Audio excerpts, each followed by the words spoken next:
After the passing of the Queen, Princess Beatrice is given a new, significant position. The royal family had given Prince Andrew's oldest daughter a startling new role. In the wake of Queen Elizabeth's passing, Princess Beatrice had been given a significant position.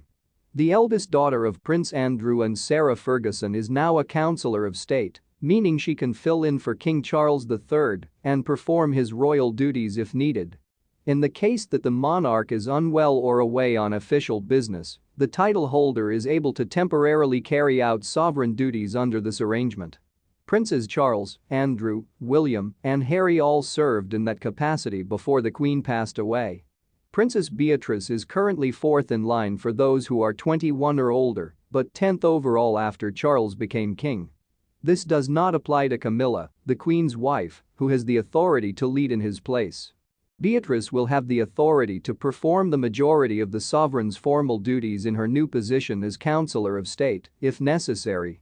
Attending Privy Council sessions, executing standard paperwork, and accepting the credentials of new ambassadors to the UK are only a few of those obligations. But, unless specifically instructed by the King, Beatrice will not be able to handle Commonwealth concerns, create peers, select a Prime Minister, or dissolve Parliament. With husband Edoardo Mapelli Mozzi, Beatrice gave birth to her first child, Sienna Elizabeth, last year. The Queen is well liked by Princess Beatrice, who once said she was very, very happy to have the Queen as her granny. She still hasn't made a public statement about Queen Elizabeth's passing or her new position as Counsellor of State. In a major snub, Joe Biden is unlikely to attend King Charles's coronation. According to reports, the US president is leaning against going to King Charles's coronation in May. According to news reports, Joe Biden is unlikely to attend King Charles's coronation on May 6. Just a few weeks prior, the 80-year-old US president will be in Ireland to celebrate the 25th anniversary of the Good Friday Agreement. There are plans for the 80-year-old to be represented at the coronation, but it is unknown who would stand in for him. The Windsor Framework, a deal reached with the EU aimed at settling Northern Ireland's post-Brexit challenges, may help make sure that Vice President Biden visits Northern Ireland to commemorate the Good Friday Agreement. In opposition to the Northern Ireland Protocol, which the Windsor Framework is intended to replace as the post-Brexit arrangements, the DUP is preventing the institutions established by the Good Friday Agreement from operating. Although the party is now debating whether to adopt the Windsor Agreement and go back to Stormont, it is unlikely that the deadlock will prevent Biden from visiting the White House. The news coincides with allegations that Biden's Irish Catholic mother forbade him from bowing to the Queen and detested the royal family.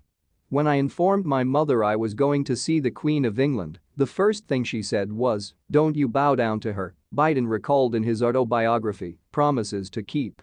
Think of Joey. Your name is Biden. You are superior to everyone. Nobody is better than you, but you aren't any worse either.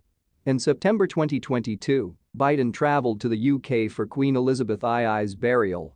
He arrived late and had to wait with Jill Biden to take their places in Westminster Abbey. While the procession of George and Victoria Cross recipients passed in front of Biden and the First Lady, they were seated in a heavily armored limousine. They arrived at the Abbey around 10:05 a.m. rather than the scheduled time of between 9:35 and 9:55 a.m. Instead of riding the bus with the 500 invited dignitaries, the wealthy couple had made the decision to acquire their own transport. In another news, an impatient King Charles was the ideal icebreaker thanks to Sophie's playful shoulder bump. At Monday's Commonwealth Day service, the newly appointed Duchess of Edinburgh's connection with her brother-in-law, King Charles III, was made clear. King Charles III and Sophie, Duchess of Edinburgh, were seen on video making a romantic public display of love, PDA,